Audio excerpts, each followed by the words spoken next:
ಹಿಜಾಬ್ ಕುರಿತ ಹೈಕೋರ್ಟ್ ತೀರ್ಪನ್ನು ವಿರೋಧಿಸಿ ಮುಸ್ಲಿಂ ಸಂಘಟನೆಗಳ ಮುಷ್ಕರದ ಕರೆಗೆ ಮುಸ್ಲಿಂ ವರ್ತಕರು ಓಗೊಟ್ಟಿದ್ದಾರೆ.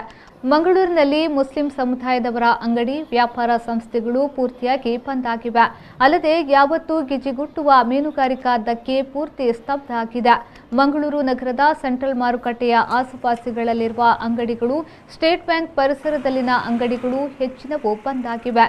ಬಂದರು ರಸ್ತೆಯಲ್ಲಿ ಅತಿ ಹೆಚ್ಚು ಮುಸ್ಲಿಂ ವರ್ತಕರಿದ್ದು ತಮ್ಮ ವ್ಯಾಪಾರ ವಹಿವಾಟಿಗೆ ಶಟರ್ ಎಳೆದು ಹಿಜಾಬ್ ತೀರ್ಪಿಗೆ ಅಸಮ್ಮತಿ ಸೂಚಿಸಿದ್ದಾರೆ.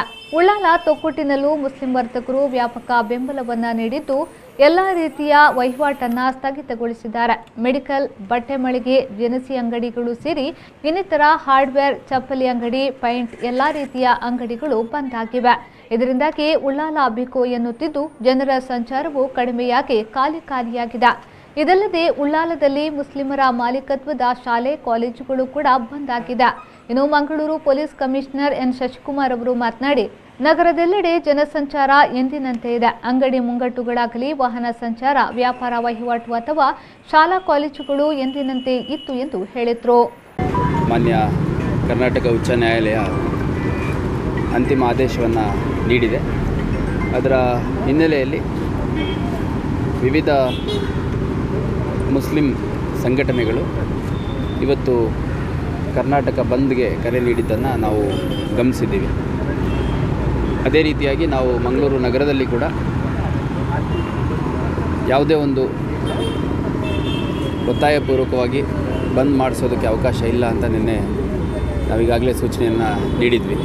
ಅದರ ಹಿನ್ನೆಲೆಯಲ್ಲಿ ಇವತ್ತು ಬೆಳಗ್ಗೆ ಸುಮಾರು 4 ಗಂಟೆಯಿಂದ ನಮ್ಮ ಅಧಿಕಾರಿ ಸಿಬ್ಬಂದಿಗಳು ಎಲ್ಲಿ ಜನಸಂದಣಿ ಜಾಗಗಳಿದ್ದಾವೆ ಮತ್ತು ಎಲ್ಲಿ ಬಂದ್ ಮಾಡುವಂಥ ಸಾಧ್ಯತೆ ಇದೆ, ಸೂಕ್ಷ್ಮ ಪ್ರದೇಶಗಳು ಯಾವಿದ್ದಾವೆ, ಇಲ್ಲೆಲ್ಲ ನಿಯೋಜನೆಯನ್ನು ಮಾಡಿಕೊಂಡು ಕರ್ತವ್ಯ ನಿರ್ವಹಿಸ್ತಾ ಇದ್ದಾರೆ. ಎಲ್ಲಿಯೂ ಒತ್ತಾಯಪೂರ್ವಕವಾಗಿ ಅಂಗಡಿ ಮುಗ್ಗಟ್ಟಿರ್ಬೋದು, ವಾಹನ ಸಂಚಾರ ಇರ್ಬೋದು, ಅಥವಾ ವ್ಯಾಪಾರ ವಹಿವಾಟಿರ್ಬೋದು, ಶಾಲಾ ಕಾಲೇಜುಗಳಿರ್ಬೋದು, ಯಾವುದನ್ನು ಬಂದ್ ಮಾಡಿಸುವಂಥ ಕೆಲಸ ಮಂಗಳೂರು ನಗರ ಕಮಿಷನರೇಟ್ ವ್ಯಾಪ್ತಿಯಲ್ಲಿ ಆಗಿಲ್ಲ. ಸ್ವಯಂ ಪ್ರೇರಿತವಾಗಿ ಕೆಲ ವ್ಯಾಪಾರಸ್ಥರು ಬಂದ್ಗೆ ಬೆಂಬಲ ವ್ಯಕ್ತಪಡಿಸಿ ತಮ್ಮ ಅಂಗಡಿ ಮುಗ್ಗಟ್ಟನ್ನು ಮುಚ್ಕೊಂಡಿದ್ದಾರೆ. ಅದ್ರ ಜೊತೆಗೆ ಕೆಲವು ವೆಹಿಕಲ್ಸು ಕೂಡ ಸ್ಥಳೀಯ ಖಾಸಗಿ ಲೋಕಲ್ ಬಸ್ಸಸ್ ಕೆಲವು ಇವತ್ತು ಸಂಚಾರವನ್ನು ಮಾಡ್ತಾ ಇಲ್ಲ.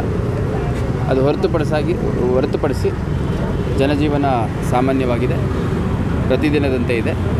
ಮತ್ತೆಲ್ಲ ಬೇರೆ ವ್ಯಾಪಾರ ವಹಿವಾಟು, ವಾಹನ ಸಂಚಾರ, ಆಟೋ, ಟ್ಯಾಕ್ಸಿ, ಬಸ್ಸಸ್ಸು, ಶಾಲಾ ಕಾಲೇಜುಗಳು, ಸರ್ಕಾರಿ ಮತ್ತು ಎಲ್ಲ ಖಾಸಗಿ ಕಚೇರಿಗಳು, ಅಂಗಡಿ ಮುಕ್ಕಟ್ಟುಗಳು ಪ್ರತಿಯೊಂದು ಓಪನ್ ಇದ್ದಾವೆ. ಮತ್ತು ನಮ್ಮ ಅಧಿಕಾರಿ ಸಿಬ್ಬಂದಿಗಳನ್ನು ಸೂಕ್ಷ್ಮ ಪ್ರದೇಶಗಳಲ್ಲಿ ನಿಯೋಜನೆ ಮಾಡುವಂಥ ಕೆಲಸ ಮಾಡಿದ್ದೀವಿ. ಯಾವುದೇ ಅಹಿತಕರ ಘಟನೆ ನಡೆಯದ ರೀತಿ ಇವತ್ತಿನೇನು ಬಂದ್ ಕರೆಯನ್ನು ಕೆಲವರು ಸ್ವಯಂ ಪ್ರೇರಿತವಾಗಿ ಮಾಡಬೇಕು ಅಂತ ಕೊಟ್ಟಿದ್ದಾರೆ, ಅದನ್ನು ಪೂರ್ಣಗೊಳಿಸಲಾಗುತ್ತೆ.